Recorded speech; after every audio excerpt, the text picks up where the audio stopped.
the Vice President of the Movement for Multi-Party Democracy, Honorable Ruben Sambo, the Chairman of the Movement for Multi-Party Democracy, Madam Winnie Zalomis, the National Secretary of our party, Honorable Elizabeth Chitika, members of the National Executive Committee present here. May I recognize President Zondo of the UBZ. We are honored to have you with us this morning. We share a similar burden for our country, and we are so delighted that you could join us.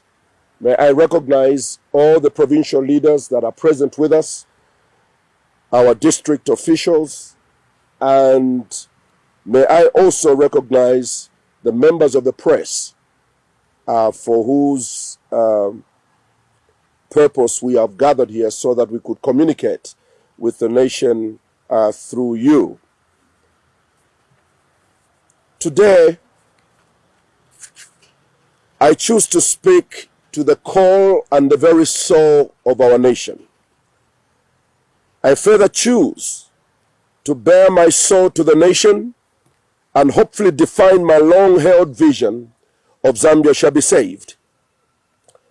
This is not a political slogan, but a vision which God gave me well before I joined the political race. I wish to address, first of all, members of the Movement for Multi-Party Democracy nationwide, and assure you that your party is getting stronger by the day after the November 5th, 2019 ruling, which restored the legitimate leadership of the Movement for Multi-Party Democracy. The election results, as announced by the Electoral Commission of Zambia in Lukashya, do not reflect the events that took place on the ground. World history has clear examples of bad governments and good governments. We all know that a bad and failing government, what it looks like when we see one. We also know what a good government looks like when we see it. Our responsibility as a people is to ensure that our nation, Zambia, which we have by choice, clothed with a Christian name, does not become a failed state. We do this not for ourselves, but for the generations that shall come after us. So, my statement today seeks to demonstrate how far we have fallen and what needs to be done to restore the dignity and image of our nation. The case of the just ended Lukashya by-election is a good place to start. I choose to use Lukashya as a case study of how we have fallen as a people because MMD participated in the by-election, and I personally spent 6 days on the ground in Lukashya. This election revealed the worst in us as a people, as a nation. It showed the rot, the corruption that we have embraced over the years as a nation. Until we choose another path of self-respect, integrity, adherence to the rule of law, our country shall not be saved, neither shall it prosper. I wish to address the members of our party in view of what happened in Lukashya, to encourage you that I want you to remain focused and strong. Things are going to come that are going to appear as though they are disturbing our journey to victory.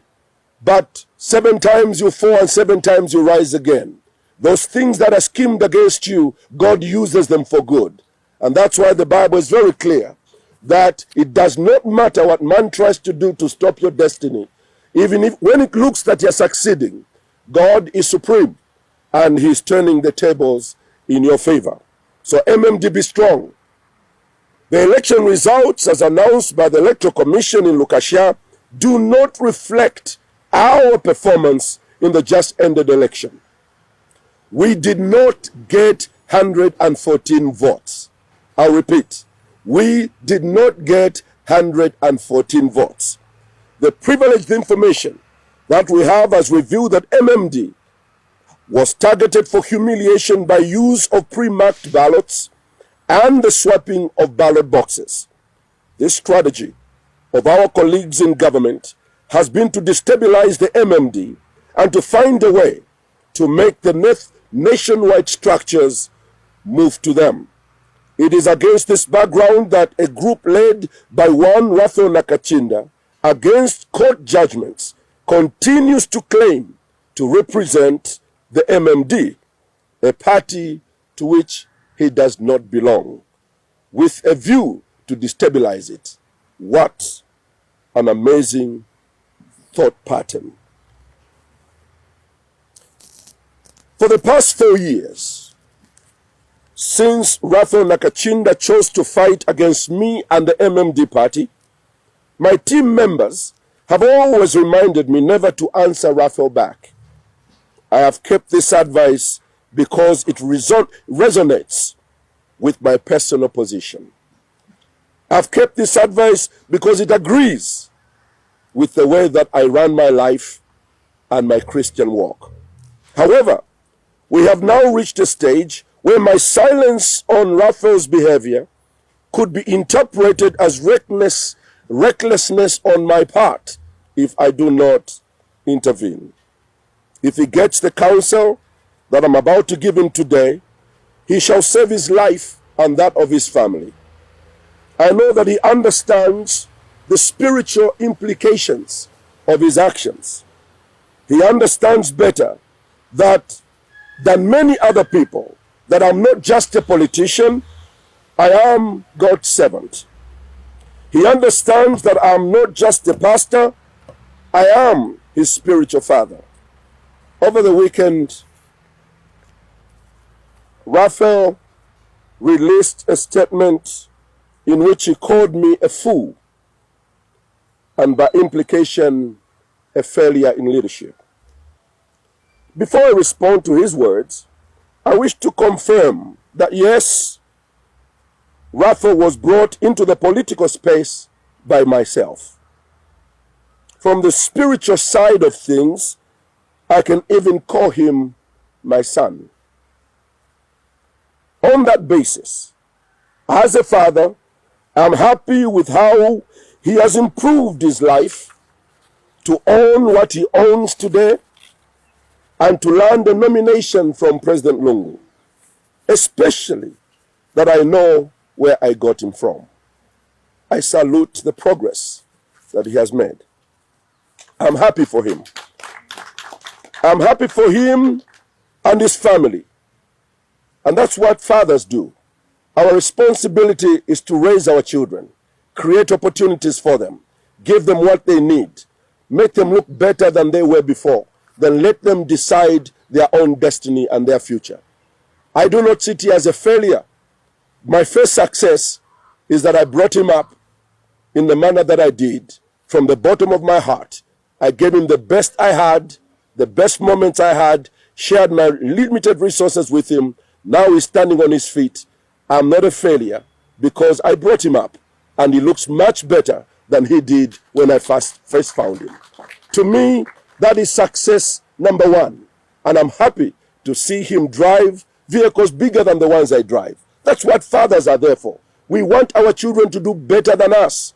And I'm happy to see Nakachinda driving bigger vehicles, flying in bigger choppers, and flying in bigger planes.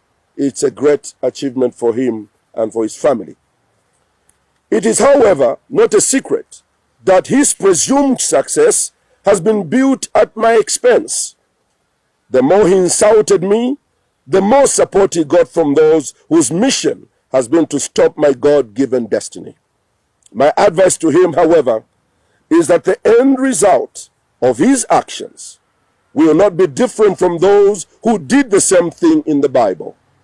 When Absalom rose up against his father David, when Judas Iscariot rose up against his master Jesus, and when Lucifer in heaven rose up against the Creator God, their end, all these three, was the same. And those of you that read scripture can find out what the end of those three look like. So let me go back to being a fool. Let me now address Mr. Nakachinda's statement that I am a fool. Not knowing who he's comparing my leadership to, let me state as follows. I do not think the Pentecostal Charismatic Church in Zambia will agree with Raphael that I am a fool. I don't think my highly objective wife, Florence, of 35 years, will agree with him that I'm a fool. I don't think my 5 children, all educated with university degrees now, would agree with him that I'm a fool. I don't think or believe that the multiplied millions who got saved and healed through the Zambia Shall Be Saved television broadcast across this nation will agree with him that I'm a fool. I do not think pastors and young families that we have trained and sent all over the world as missionaries would agree with him that I am a fool. I don't think the diplomatic community in Canada, which elected me as the first African president of the Diplomatic Association, would agree with him that I am a fool. I don't think our first president, Dr. Kenneth David Kaunda, who sought for prayer and guidance from me when I was only 30 years old, when he restored Zambia as a multi-party state, will agree with him that I'm a fool. I don't think the late President Chiluba, who for the first time in Zambian history honored me with a diplomatic passport for the work I was doing on behalf of this country as a clergy, I don't think he would agree with him that I'm a fool. I don't think Raphael's own wife, my own daughter in the Lord, who knows where I got Raphael from, would agree with him that today I've become a fool. In fact, there seems to be no history of failed leadership in my life. Whatever God gave to me, pioneer work of leadership, I fulfilled all my obligations with diligence. As a pastor, I pastored the largest church in Kitwe, the most progressive church. I left that church at the height of the growth and strength of that church to come to Lusaka. As vice president, I put in my very best, and under our leadership with President Levi Mwanawasa, the $7.2 billion debt was forgiven because of the fiscal discipline that Levi Mwanawasa, myself, and the entire team worked on. I don't think that is a fool and a failure in leadership. I don't think the deaf people in this country will call me a failure and a fool, especially when they watch Zambian television and see an interpreter translating the news into their deaf language. They know that Nevers Mumba brought that so that they could also listen to what's happening in the nation. I don't think they'll call me a fool or a failure in leadership. We put in our best, and I'm proud of the record that I've left behind in all these fields, as pastor, as vice president, and as ambassador to Canada and the Caribbean. I don't know who Mr. Nakachinda is comparing me to. Whosoever he says is better than me, let him bring him here and let's read his record. Maybe it's he himself. Let him bring his record publicly. But it is something I would never do to Reinhard Bonke, whom I look to as a father. Even if he offended me, I would never, for the sake of my children, call Reinhard Bonke a fool. Never would I call Dr. Kenneth Kaunda, even if he did something wrong, a fool. Even the President Lungu himself, even if he offends me like he has offended me before, I will never call him a fool. And anybody who does that creates for himself a grave and digs for himself a spiritual grave. And the spiritual principles that you cannot change Whether you're doing politics or not doing politics, there are just certain things you don't say and certain things you don't do. And this lack of decency in Zambian politics must come to an end. The young people in politics, do not get on a trail of insulting those who have gone before you. Don't you lift your voice and use abusive language for those who have paid the price you will never pay, who have cried tears you have never cried, who have sacrificed for this country more than you will ever sacrifice.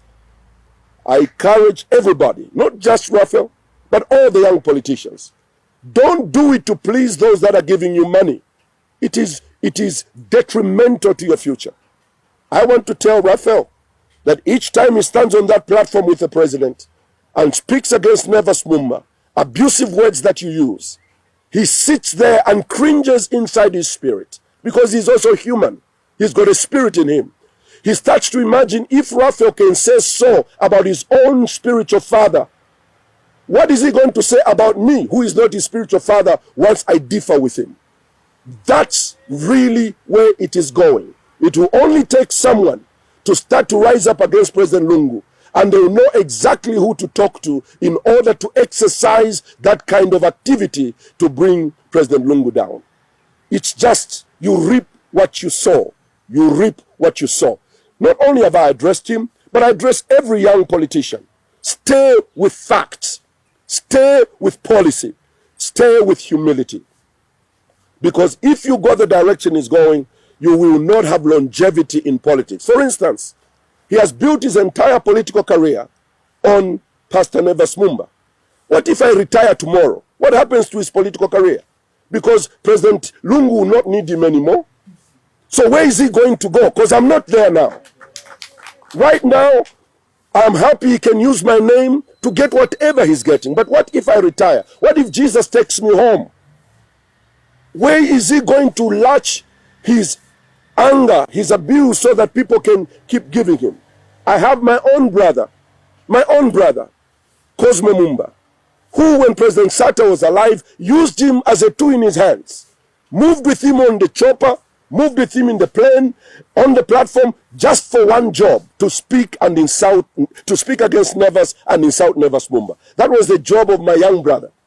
And he was paid wonderfully. He ended up with 4 vehicles, he has a house, he was doing great. As long as Nevas Mumba was alive, he got his salary every month. But you can't build a career on such an arrangement. But I'm so glad my brother is back now. He has come to me and said, "You're my brother, I'm sorry for what I did." Because he realizes life does not last in that way. I see Mr. Nakachinda going in that direction. I fear for his family. Because when I read the Bible and see what happens to people like that, there's never been one who has been spared. It's the same ending that comes. I call him to check the way he speaks to those that are older than him. In Mumba we have a saying, that kwapa tachila kubea. It doesn't matter what you do, ukwapa will never be above the shoulder. And the Bembas, when they said that, they knew exactly what they were talking about. And I hope that all of us, not just Rafa, but all of us, learn that. Let's have decent politics in our country. There has been an attempt to change the recent history of the MMD to suggest that the current state of the MMD is as a result of my lack of leadership. To the contrary, my role since I took over has been to bring it back after the humiliation defeat of 2011. Let me be clear. Without our strong leadership, after the loss of the 2011 election, MMD was on its way to extinction. A group of MMD leaders led the party into a devastating loss in 2011. Many abandoned the party and joined the new ruling party. When I took over, we gave it a new face and began to win by-elections because people started now have confidence that MMD has a new leader and has a new face.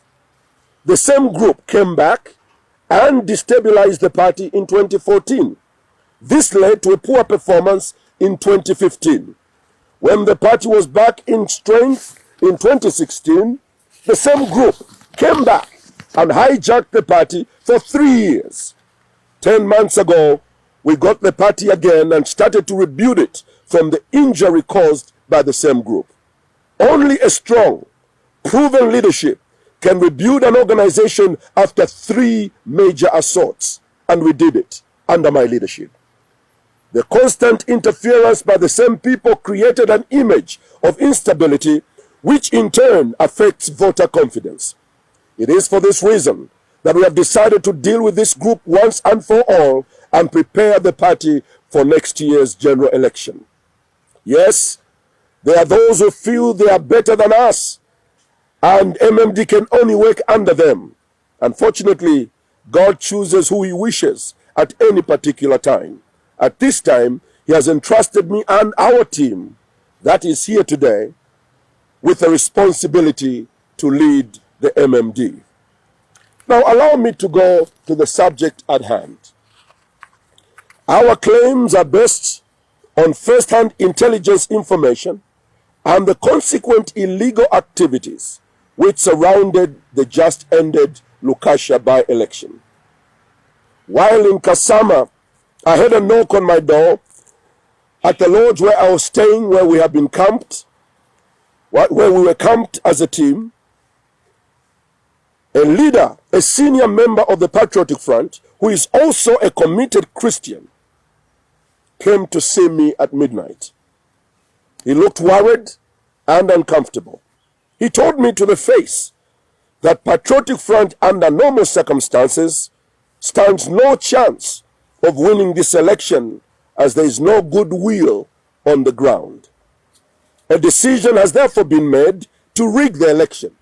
That's what this Christian senior PF official said. He further indicated that MMD was targeted for humiliation so that our political opponents could use our loss as a license to further destabilize the MMD. He advised that the best thing is to compel the ECZ to postpone the election because the levels of malpractices were too excessive. He advised me to sound the alarm about the pending rigging, a thing which I did the following day on Radio Mano and at our final campaign rally. Number one, he confirmed that the pre-marked ballots had arrived in Kasama. He also confirmed that 4,850 people had been recruited to staff the ballot papers in ballot boxes in all polling stations.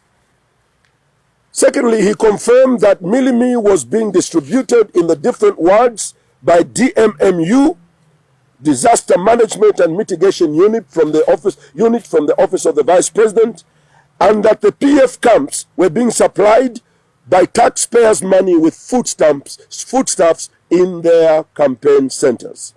This alone, fellow members of the press, this alone is sufficient ground to nullify the election.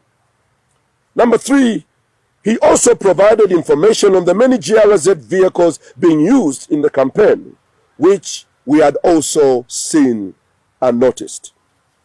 We are unable to provide the whole list of malpractices as we know them, because we have sent a team back to Kasama, and I'm going to join them as well, to make sure we comb every bit of evidence that has now been reported to us. We want to make sure it is fully verified before we decide on how to move forward with that information. So we have not given you all the malpractices, because there are many, and we are only going to use them at the appropriate time when we make a decision. The police, for the most part, stood helpless as they watched people being beaten and vehicles being destroyed in broad daylight. You have seen the videos that are going around where the UPND vehicle was being smashed and the police were watching and looking at it. Shortly after that, people were beaten senselessly, some of them almost losing their lives. And the police were aware of this. The ECZ was aware of it. But even with all that, no one was taken to task and the election was not suspended. Further, 2 PF cadres were nabbed by the police during the same time for being in possession of pre-marked ballot papers. When this information reached the senior leaders of the PF, the duo was released from the police. A PF cadre was arrested by the police for taking a picture of his ballot paper using his phone before he cast the vote. When he was interrogated by the police, he stated that the PF leaders were suspecting him that he was going to vote for the opposition and therefore was not going to be given the promised money if he did not provide proof that he had voted for the PF. A vote, and this report is at Kasama Central Station. A vote is a secret matter in a democracy. To intimidate members of the public to vote a certain way based on financial gratification is illegal and enough ground to nullify an election. And it is very scary that we have got to those levels of arrogance. Based on all these and many other irregularities, the ECZ should have suspended this election. It is an illegitimate election, and the outcome is also illegitimate. It's for this reason that the MMD cannot, on moral grounds, congratulate our colleagues in the Patriotic Front on their presumed victory in the last elections.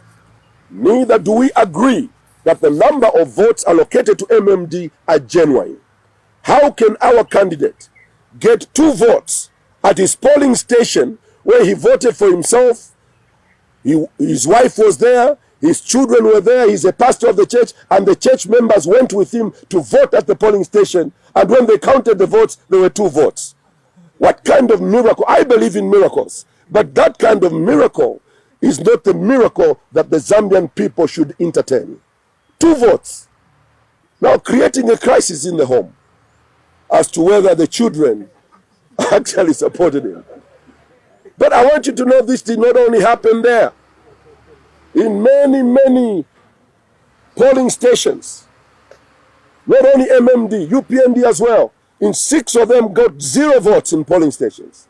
With their agents there, 2 agents each, at least we should get 2, but they over-rigged.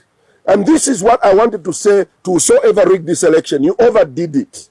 You over-rigged. Even those who rigged in the past, they measured the rigging. But you have over-rigged to the extent that even your own people were scared. The man who came to see me at midnight was scared. He said, what we have done is too much. And here we are. He goes to vote with his family and his church members, and he gets 2 votes. And these are the concerns that we have. Our numbers in one ward, when added and reported to us by our agents, we had 1,050 votes added together in a ward. And PF had 400 votes in that ward. And one policeman was chucked from the place because he asked, he said, but MMD, he had 1,050 votes. How come they have 3? And he was removed from that place and never went back there. Whether he was taken back to the police station, wherever he was taken back, we do not know. But this is information that came from the police himself. How then can we end up with 114 votes for the whole constituency when in one ward we had hit 1,050? How can we end up with 114? They over-rigged. They overdid it. They should have measured a little bit to make sure that they don't go overboard. But I think they felt that they wanted to do it once and for all and not leave any chance to mistakes. So our verification team is on its way to Kasama to collect all evidence and witnesses to all these malpractices. It is at this point that the party shall decide on the course of action to take, possibly to deal specifically with the ECZ. We must do something with the ECZ before next year's election. We may not be interested in petitioning the candidate himself because we don't have the time, 8 months before the dissolution of parliament, and would like to concentrate on things that matter to our party and preparation for the election. But we know that we are going to use this information to make our case and to ensure that come 2021, we have an equitable system that favors everybody equitably. I wish to state that these are our preliminary findings, and we await the whole report from our verification team. Now, allow me to talk about the electoral process very quickly. It is a proven fact that electoral commissions in Africa are the source of conflict and national instability. A few decades ago, coup d'etats were responsible for illegitimate takeovers of governments. The AU, however, addressed this matter adequately, and coups are no longer a fashionable course of action. However, the new juntas of keeping ruling parties in government against the wish of the people are electoral commissions across the continent. The Lukashya case can be called the 2020 ECZ scandal. The fact that against all the malpractices, the ECZ is quiet and gone ahead to authenticate the elections confirms our fears that the ECZ is defunct and impotent. Our concern as a people should therefore be, how do we even think of facing 2021 election under such a regime? Based on these flawed elections, a narrative has been formed in the media that the people of Zambia are in love with the Patriotic Front, and that the UPND is a social media-based party which is absent from the grassroots, while no Zambian wants MMD. That is the narrative that is going on today because of the rigged election results. Those of us who were in Kasama when the election was read out, the results, the PF wanted to celebrate through the Kasama town, but no one was celebrating. Kasama was quiet. Kasama was shocked at what had come out from Lukashya. And the election celebration was only by pockets of the PF people. So this election result and the celebration belongs to the Patriotic Front and not to the people of Zambia. They keep saying the numbers speak because you manipulate numbers. We don't want to hear the voice of numbers. We want to hear the voice of the Zambian people.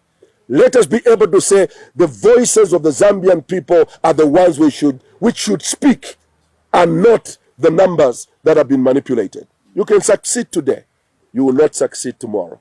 I'm MMD. We succeeded for some time, but there came a time when we could not succeed. And life repeats itself.